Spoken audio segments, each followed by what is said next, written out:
The first thing to go was my balance. One moment I was standing at my kitchen counter counting the seconds between breaths, the way I always did when my blood sugar felt off. The next the room tilted slow and heavy like the floor had decided to move without me. My hands began to shake. Not a little tremor, the kind that makes you drop things you've held 1,000 times before. I remember thinking very clearly, this doesn't make sense. I had taken my insulin exactly the way I always did. Same pen, same dose, same time. I had built my life around that kind of precision because with type 1 diabetes, guessing isn't an option. You either respect the rules or your body reminds you why they exist. My legs buckled before I could reach the chair. I went down hard, my shoulder hitting the cabinet, my cheek pressed against the cold tile. My heart was racing, but my thoughts were slipping out of order. I heard a voice somewhere above me, calm and almost amused. "Marissa, stop it," my sister said. "You're fine, you're doing that thing again." That thing, as if my body shutting down was a habit I'd picked up for attention. I lay there on the floor of my Minneapolis apartment, trying to pull air into lungs that suddenly felt too small. My glucose monitor buzzed weakly against my arm, numbers dropping faster than they ever should have. I lifted my hand to show her, but my fingers wouldn't cooperate. Tessa stood near the doorway, arms crossed, watching me with an expression I couldn't read at first.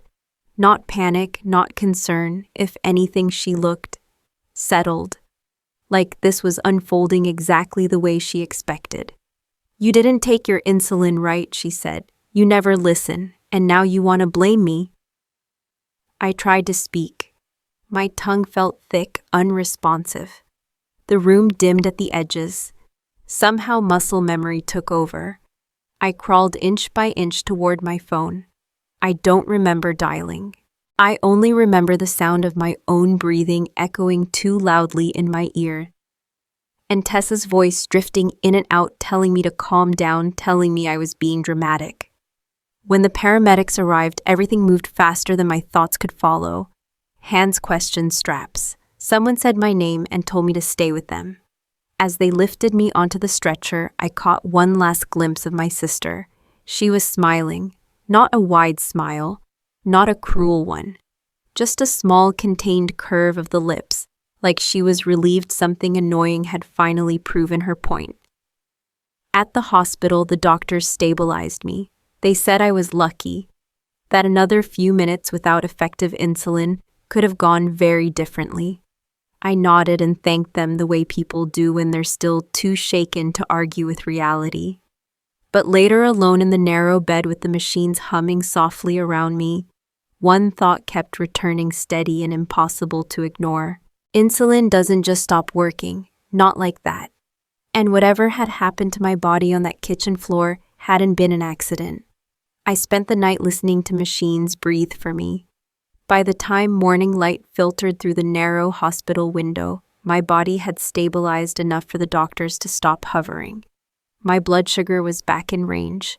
My hands were steady again. On paper, I was improving. Inside, I felt hollowed out, like something essential had cracked open and refused to close. My mother arrived first. Laurel Caldwell had always had a way of entering rooms, as if she were already tired of whatever awaited her. She took one look at me in the bed, then at the monitor beside me, and sighed. "I told you," she said, setting her purse down with careful precision. "You push yourself too hard. This is what happens." She said it the way some people talk about weather. Unfortunate, but inevitable. No blame, no curiosity. When I tried to explain that I had taken my insulin exactly as prescribed, she waved it away. "You've always been anxious about your health, Marissa. Ever since you were a teenager. You read too much. You catastrophize."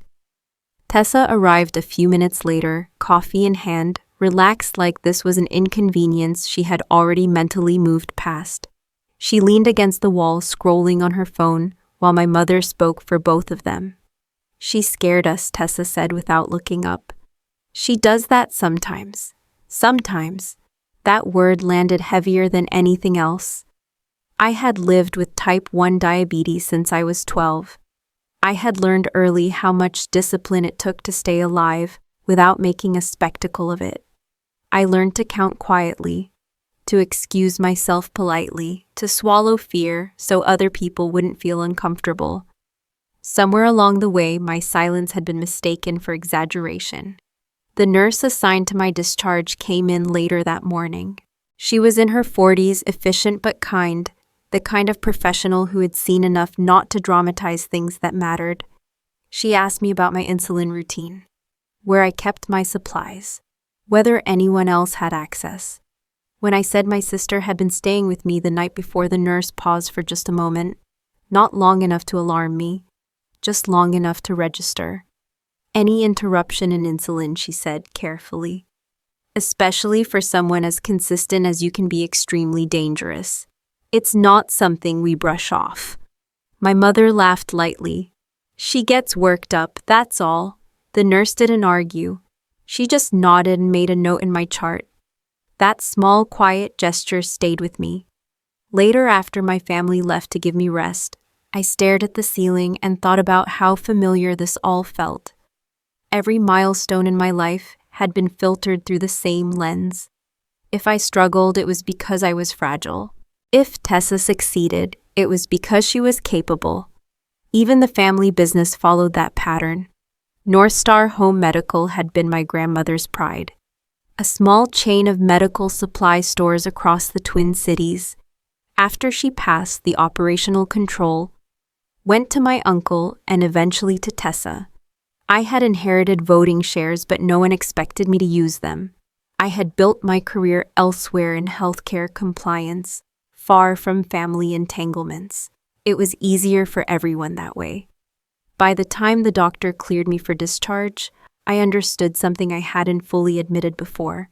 What frightened me most wasn't the episode itself. It was how quickly the people closest to me decided it hadn't really happened. As I gathered my things, the insulin pen sitting innocently in my bag, a quiet thought took shape. If no one believed me now, they never would. I didn't sleep much after I got home. The apartment felt the same quiet hum of the refrigerator, the same stack of mail on the little table by the door. But my sense of safety had shifted. I kept seeing the kitchen tile. I kept hearing Tessa's voice, steady and impatient, like my body had inconvenienced her. I set my bag down and took out what I'd carried home like a fragile secret, my insulin pen. It sat there in my hand, light and ordinary, the way something life-saving always looks when you've gotten used to relying on it. I stared at it longer than I needed to, not because I expected it to confess, but because I needed to know I hadn't lost my mind. I went into the bathroom and washed my hands the way the nurse had taught me years ago, slow, deliberate, a ritual. Then I pulled my diabetes kit onto the counter and laid everything out. Meters, test strips, alcohol swabs, needles. A spare vial I kept in the back of the fridge for emergencies. My continuous glucose monitor receiver. The pen I'd been using. I checked the pen first. At a glance, nothing looked wrong. The label had my pharmacy sticker, my name printed cleanly, the date, the dosage. But when I rotated it in the light, I noticed the edge of the sticker wasn't pressed down the way it usually was. One corner had a tiny lift to it, just enough to catch your fingernail if you weren't careful. My heart tightened. I told myself it could be nothing. Heat, moisture, normal wear. Still, I picked up the pen and examined the safety seal around the cap. It wasn't broken, not exactly. It was off. The plastic ring sat a fraction higher than I remembered, like it had been removed and reseated by someone who didn't quite know how to make it look untouched. The liquid inside looked too clear. Insulin is supposed to look clear, yes, but there's a difference between clear and empty. This looked like plain water, thin, flat, almost too bright. I didn't trust my eyes alone. I took out the spare vial from the fridge, the one I'd kept untouched. My hands were steady now, but my stomach wasn't. I used a new needle, a clean swab, and followed every step the way I always did. No shortcuts, no room for later blame. Within minutes, my body responded the way it always had when insulin was actually insulin. The heaviness in my limbs eased. The sick, drifting feeling pulled back. The numbers on my monitor stopped dropping and began to stabilize. I sat on the edge of the bathtub, breathing carefully. It wasn't me. I wasn't forgetting doses. I wasn't catastrophizing. My body hadn't staged a tantrum. Something had happened to that pen. I wrapped it in a clean zip-top bag and set it on the highest shelf in my kitchen cabinet, like it was evidence because I didn't have a better word for it yet. Then I opened my calendar and counted backward. The only people who had been inside my apartment in the last week were me and my family. My mother, Laurel, had stopped by briefly, as she always did, long enough to make a comment about my little routines and then leave. And Tessa had stayed longer. She'd insisted on helping moving things around with confident hands. Opening drawers I didn't ask her to open, acting like she knew my home better than I did. I wasn't ready to accuse anyone out loud. Not yet. Not without something I could put in front of a stranger and say, "This is real." So I did the next best thing. I called my endocrinology clinic and told the receptionist as calmly as I could that I believed my insulin had been tampered with. I asked what to do with the pen, how to preserve it, who to speak to. When she transferred me to a nurse, I heard the shift in tone the moment I said the words "replaced" and "collapse." She didn't tell me who did it. She didn't need to. She told me to keep the pen sealed and bring it in. She told me to document everything: dates, symptoms, hospital records.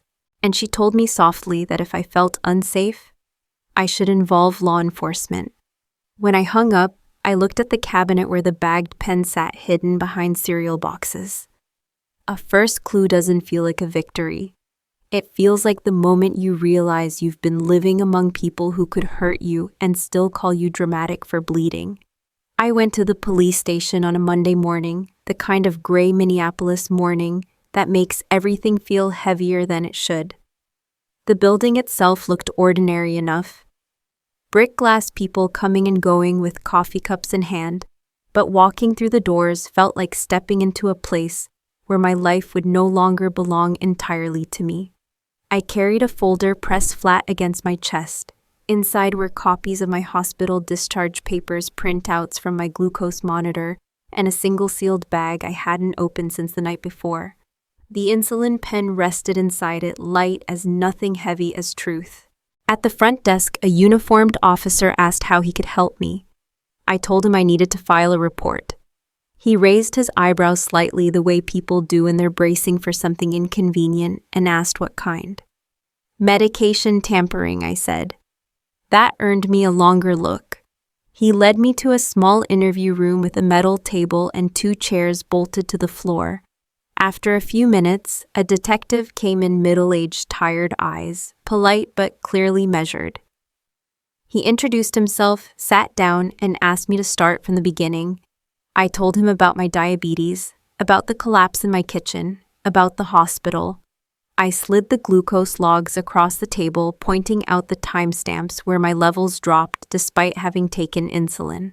I explained how the backup vial had worked when the pen hadn't. He listened without interrupting, but his face didn't change. When I mentioned my sister, he paused. "So this is a family situation," he said carefully. The words weren't unkind, but they carried weight. Family situations, I knew, were where urgency went to die. "I'm not here because of a disagreement," I said. "I'm here because something meant to keep me alive didn't." He nodded and made a note. He asked who had access to my apartment. I told him about the spare key, about my mother and my sister. I did not accuse anyone. I stuck to facts the way my job had trained me to do. When I placed the sealed bag with the insulin pen on the table, he didn't touch it. He asked if I had opened it since the incident. I told him no. He told me that was good. Still, I could feel the distance, the skepticism, the quiet calculation of whether this would turn into nothing. "This kind of case can be difficult," he said, "especially without a witness." I asked for a case number anyway. He gave me one. It wasn't justice. It wasn't even momentum. But it was a line drawn in ink instead of air. Before I left, I asked what I should do next. He told me to keep documenting everything and to call if I remembered any additional details. He also reminded me gently that investigations take time. Time was exactly what frightened me. Outside, I sat in my car for a long moment with my hands on the steering wheel, breathing until the tightness in my chest eased. Then I made one more call. My healthcare network had a patient safety and compliance office, a department I knew well from the professional side of my life. Reporting something there meant paperwork reviews delays. It also meant the complaint would exist in a system that didn't care about family dynamics. I explained what had happened just as I had to the police. The woman on the line listened quietly and gave me a reference number. She told me someone would follow up. When I finally drove home, my phone buzzed with a message from my mother. "Why are you making this so serious?" she wrote. "You're embarrassing everyone." I stared at the screen, the words blurring for a moment before I set the phone face down on the passenger seat. By the end of the day, nothing dramatic had happened. No arrests, no accusations, no apologies, just a report filed, a number assigned, and the growing awareness that I had stepped into a process I could no longer control. And somewhere between the police station and my apartment, I understood something else. If I backed out now, no one would ever protect me but myself. By Wednesday afternoon, I was tired in a way sleep couldn't fix. The police report existed now, so did the reference number from my healthcare network. On paper, I had done what people tell you to do when something goes wrong. In reality, nothing felt resolved. The insulin pen sat untouched in my kitchen cabinet, sealed and silent, like it was waiting for someone else to decide whether my life had been put at risk on purpose or by accident. That was when I made the call I had been putting off. Erin Klein answered on the second ring. I hadn't spoken to her in years, not since she'd come to my apartment long ago to help me adjust my insulin routine after a dosage change. She was a registered nurse, practical and calm. The kind of person who didn't waste words or soften facts. I told her who I was. There was a pause, then recognition. "Are you okay?" she asked. That question alone nearly undid me. We met the next morning at a small clinic near downtown Minneapolis where she worked part-time, doing intake assessments. It wasn't a dramatic place, just fluorescent lights, neutral walls, the low murmur of people waiting their turn. Erin led me into a quiet room and closed the door. I placed the sealed bag on the table between us. She didn't open it. She didn't need to. She picked it up carefully, turning it just enough to see the cap, the label, the seal. Her face didn't change, but something in her eyes sharpened. "This isn't right," she said, not loudly, not with certainty meant to impress. Just flat truth. She pointed out small things I hadn't trusted myself to name out loud, the way the seal sat, the way the liquid reflected light. She told me she'd seen refilled insulin pens before, almost always connected to improper handling or diversion. People cutting corners, people trying to stretch inventory. I felt cold spread through my chest. Then she hesitated, fingers resting on the edge of the table. "There's something else," she said. "I need to be careful how I say this." She told me that in recent months she'd noticed irregularities connected to North Star Home Medical. Boxes logged incorrectly, pens that didn't match their lot numbers. Nothing she could accuse anyone of yet. Nothing she'd had proof to escalate on her own. "But seeing this," she said quietly, nodding toward the bag, "makes me uncomfortable in a way I can't ignore." I asked her if she would put that in writing. She didn't answer right away. Instead, she asked me if I was prepared for what that might do. To my family, to my name, to the business tied to it. I thought of my mother's text, of Tessa's smile, of the floor pressing into my cheek while my body failed. "Yes," I said. After we parted, I stopped by my pharmacy. I didn't accuse anyone there either. I asked questions. I requested my refill history. When the pharmacist printed it out and slid it across the counter, one line stood out immediately. An insulin refill had been picked up under my name. On a Tuesday afternoon. I had been at work that day in a meeting that ran long, my calendar and email trail clear as daylight. Someone else had signed for my medication. I sat in my car afterward, the paper trembling slightly in my hands. This wasn't suspicion anymore. It wasn't a feeling. It was a pattern forming piece by piece. I understood then that staying quiet wasn't neutral. It wasn't patience. It was permission. Whatever came next, I would not pretend this was small. I would not let anyone turn my body into a convenient lie. Thursday felt different the moment I woke up. Not calmer, not braver, just clearer. I laid everything out on my dining table before I left the apartment: the sealed insulin pen, the pharmacy printout, copies of my glucose logs, the hospital discharge summary, and a notebook where I'd written dates and times in careful block letters. I wasn't building a case to convince anyone emotionally. I was building something that could stand even if no one liked me. I drove to St. Paul that morning to meet an attorney named Daniel Rourke. Aaron had given me his name with a quiet warning. He handled healthcare fraud and patient harm cases, and he didn't sugarcoat outcomes. That was exactly what I needed. His office was modest, no dramatic views, just shelves of binders and the faint smell of coffee that had been reheated too many times. He listened while I spoke, barely interrupting, occasionally asking for clarification. When I finished, he leaned back and folded his hands. "If what you're describing is accurate," he said, "this isn't a misunderstanding.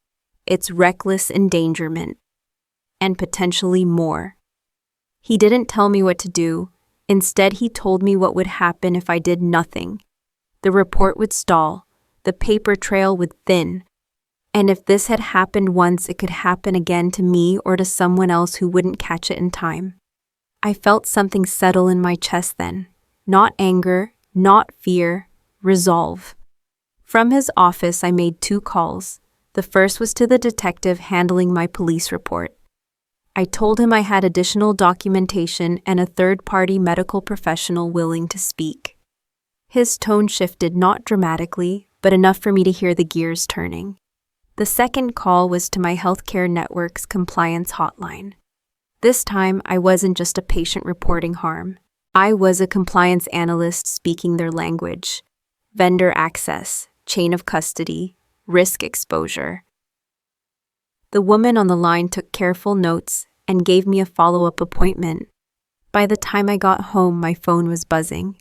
My mother didn't bother with pretense anymore. "What are you doing?" she demanded when I answered. "Do you have any idea what this is going to do to our family?" I told her calmly, that my body had nearly shut down because someone interfered with my medication. "That's not what happened," she snapped. "You don't know that. You're making accusations you can't take back." "I'm documenting facts," I said. "What happens next isn't up to me." There was a sharp intake of breath on the other end. "You always do this," she said. "You take things too far. You can still stop." That was the moment I understood the real cost of silence. Stopping wouldn't restore peace. It would only confirm that my safety was negotiable. "I'm not stopping," I said. "Please don't contact me about this again." She hung up on me. Later that evening, Tessa texted, "You're blowing this up for no reason. If you keep pushing, people are going to start asking questions you don't want answered." I stared at the message for a long time before setting the phone down. Questions were exactly what I wanted now. I packed the evidence back into the folder and placed it by the door, ready for the next day. I changed the locks on my apartment and updated my pharmacy profile to require photo ID and a passcode for pickups. Small actions, necessary ones. Crossing a line doesn't feel dramatic when you do it quietly. It feels like choosing not to step back when everyone expects you to. And once I crossed it, there was no going back to pretending this was just a family problem. The interview was scheduled for Tuesday afternoon. By then, I had learned how to sit with waiting without mistaking it for peace. The Minneapolis Police Department felt different this time. Not unfamiliar, but heavier. I wasn't walking in to file paperwork. I was walking in to be spoken about while sitting in the room. Tessa arrived before I did. I saw her through the glass doors as I parked tailored jacket hair, pulled back neatly, phone pressed to her ear, as she laughed at something I couldn't hear. She looked like someone heading into a meeting she expected to win. When she spotted me, she smiled and gave a small wave like we were late for lunch together. Inside, we were led to separate rooms. A detective I recognized from before explained the process again, slow and careful. He reminded me that this was still an interview, not an accusation. He asked if I understood. I did. Through the wall, I could hear the low cadence of another voice, Tessa's steady, confident, unbothered. I pictured her the way she always handled pressure, by making it look like nothing touched her. When it was my turn, I answered questions the same way I had answered every question so far. Dates, names, facts. I handed over the updated packet Daniel had helped me organize. The detective nodded and left the room with it. That was when the door opened again. Erin stepped inside. She wore scrubs and a light jacket. Her hair pulled back the way it had been the first time she'd ever knocked on my apartment door years ago. She looked at me, gave a brief nod, and then turned to the officers. I was asked to speak, she said. No hesitation, no apology. I wasn't in the room when she gave her statement, but I didn't need to be. I could feel the shift anyway. The air changed. People moved more quickly down the hall. Voices lowered. Doors opened and closed with purpose instead of habit. Later, one of the detectives returned and asked me to wait. Minutes stretched. Then someone new entered the room, a tall man with silver hair and a posture that suggested authority without needing to announce it. He introduced himself as the chief of police. He didn't sit. We have a medical professional on record, he said, who has identified indicators consistent with medication tampering. We also have preliminary information suggesting possible diversion tied to a licensed supplier. He paused, looking directly at me. This is no longer a contained matter. From the hallway came a sharp sound, a chair scraping back too fast. Tessa's voice rose tight and unfamiliar, demanding to know what was happening. For the first time since this began, she sounded uncertain. The chief gave a brief set of instructions to the officers in the room. Phones came out, notes were taken. Someone mentioned securing records. Someone else said state level. No one looked at me like I was dramatic. When I was finally allowed to leave, Tessa was still there, standing rigidly near the wall. Her smile was gone. In its place was something sharper, calculation mixed with fear. You didn't have to do this, she said quietly as I passed. I didn't stop. Outside, my phone buzzed again. A message from an unknown number warned me to be careful. Another accused me of trying to destroy what our grandmother built. The words came fast, messy, desperate. For the first time, I felt the weight of what I had set in motion. This wasn't just about me anymore. I sat in my car and stared at the police station until my hands stopped shaking. The truth had been spoken out loud in a place where it couldn't be taken back. That didn't mean justice was finished. It meant it had begun. The days after the police station blurred together, not because nothing happened, but because too much did. By Friday, my phone barely stayed quiet. Missed calls from numbers I didn't recognize. Emails marked urgent without context. Messages from relatives I hadn't spoken to in years, suddenly invested in my well-being. All of them carrying the same undercurrent: slow down. Be careful, think about the family. I stopped responding. Instead, I sat at my kitchen table with my laptop open and did what I knew how to do best. I traced systems, I followed patterns, I separated noise from structure. The compliance office scheduled a formal interview for the following week. In the meantime, they asked for everything: emails, pharmacy records, appointment logs, access permissions.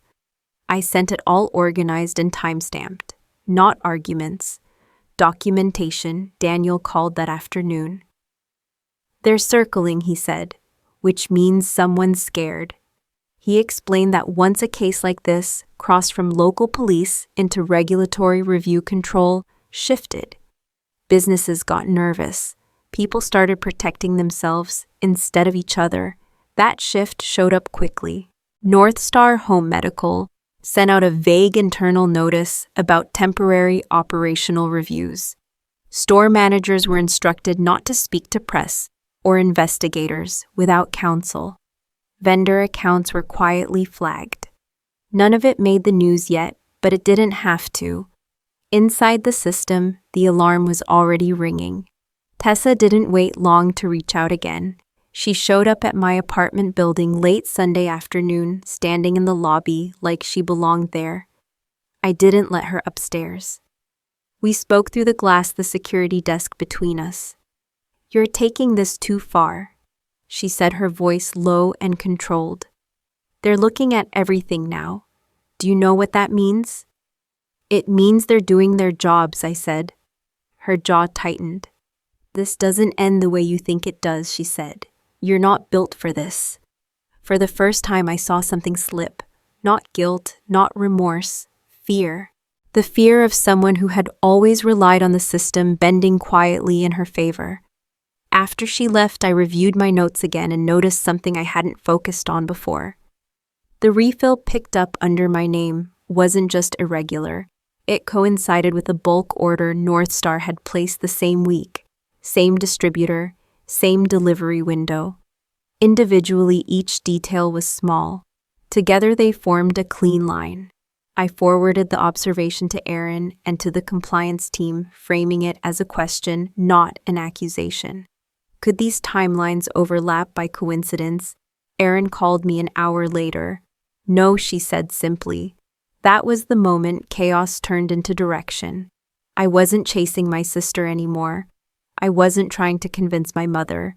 This wasn't even about my body, not entirely. It was about access. About who could touch what and how often they'd done it without being questioned. I updated my strategy quietly. No confrontations, no emotional appeals. I let the system do what it was designed to do when given clean information. That night, I slept for the first time without replaying the kitchen floor in my mind. The net was tightening, and for the first time since this began, I wasn't reacting. I was positioning. The first arrest happened on a Thursday morning. I didn't witness it. I heard about it the way most people hear about things they once thought impossible, through a clipped phone call and a pause on the other end of the line that said more than words could. Daniel called while I was at work. He didn't sound triumphant. He sounded precise. "They picked up one of the regional managers at North Star," he said. "Questioning related to diversion and falsified records. This is moving." After that, everything accelerated. By the end of the day, compliance officers had suspended North Star's supplier credentials pending investigation. Pharmacies began pulling stock. Clinics stopped accepting deliveries. The business that had once moved quietly in the background of our family life was suddenly very visible, and not in the way anyone wanted. Tessa called me that night. I let it go to voicemail. Her message was short this time. "Stripped of polish. Stripped of certainty. They're saying my name," she said. "You need to tell them to stop." The next morning, my mother showed up at my apartment. She looked smaller than I remembered. Tired. Her confidence, once sharp enough to cut through any room, had dulled into something brittle. She stood in the hallway and asked if she could come in. I said no. She told me the police had been asking questions about access logs, keys, signatures. She told me lawyers were expensive. She told me families don't survive this kind of thing. "What do you want?" she asked finally. "Money and apology." I looked at her and felt nothing that resembled satisfaction. "I want the truth on record," I said. "That's all." She left without another word. That afternoon, the call I had been bracing for came. A detective informed me that Tessa had been taken into custody for questioning related to medical tampering and fraud. The words sounded unreal even as I repeated them back to make sure I understood. I sat at my kitchen table after the call ended, staring at the place where the insulin pen had once sat sealed and untouched. I thought of how close my body had come to giving out. How easily this could have been written off as a mistake if I had been quieter, more accommodating. By evening, news outlets were calling it an ongoing investigation. No names yet. Just a story about a regional medical supplier under scrutiny and allegations of compromised medication. But inside our family, there was no ambiguity left. Texts came in from cousins, aunts, people who had never questioned Tessa's competence or my fragility. Some were angry, some were afraid. None of them asked how I was. That night, Daniel emailed me an update. Multiple arrests were expected. Financial records were being subpoenaed. Charges were likely. I closed my laptop and sat in the dark for a long time. Justice, I was learning, doesn't arrive with relief. It arrives with weight. With the knowledge that something irreversible has occurred and that everyone involved will have to carry it differently. I wasn't lightened by what was happening, but I was no longer invisible. And whatever came next, it would be built on truth instead of silence. The case concluded on a quiet Monday morning, months after my body first collapsed on the kitchen floor. There was no courtroom drama, no speeches, just documents, finalized charges entered, and consequences assigned with the steady certainty of a system doing what it was designed to do once truth had been allowed in. Tessa pleaded guilty to charges related to medical tampering and fraud. The sentence wasn't theatrical. It didn't need to be. She lost her professional licenses. She was barred from working in any role that involved medical access or supply management. The judge called her actions reckless and dangerous, noting that someone else might not have survived what I did. North Star Home Medical dissolved within weeks. Contracts were terminated, assets liquidated, investigations expanded beyond what any of us had imagined at the beginning. What my grandmother built wasn't destroyed by the truth. It was already rotting beneath the surface. My mother accepted a plea agreement tied to obstruction and conspiracy. She avoided trial, but not accountability. We haven't spoken since. I don't expect we ever will. When it was over, I didn't feel victorious. I felt finished. I returned the sealed insulin pen to the clinic for final documentation. Watching it disappear into an evidence container felt symbolic in a way I hadn't expected. That small object had held so much fear, so much disbelief. Letting it go felt like reclaiming my body from a story that never should have been written. I changed my routine slowly. New pharmacy, new locks, new boundaries. I stopped explaining my health to people who treated it like an inconvenience. I stopped waiting for understanding from those invested in misunderstanding me. Erin and I stayed in touch. We meet for coffee now sometimes just to talk about ordinary things. She never once asked me if it had been worth it. She didn't need to.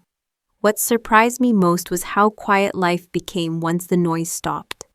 Healing wasn't dramatic. It was steady blood sugar readings, mornings without dread, evenings where I wasn't replaying conversations in my head, wondering how I could have said things differently. I used to believe that justice would feel like vindication, like someone finally admitting they were wrong. It doesn't. Justice feels like not having to prove yourself anymore, like knowing your safety is no longer negotiable, like choosing peace without asking permission from the people who denied it to you. I didn't forgive my family. I released them. There is a difference. I live alone now, but not lonely. I trust my body again. I trust my instincts. And for the first time, I trust that telling the truth clearly, calmly, and without apology is enough. If this story resonated with you, I'd love to hear your thoughts. Have you ever had to choose truth over family peace or walk away in order to heal? You're welcome to share your experience below, and if these stories matter to you, you can follow along for the next one. Some truths take time, but they're always worth telling.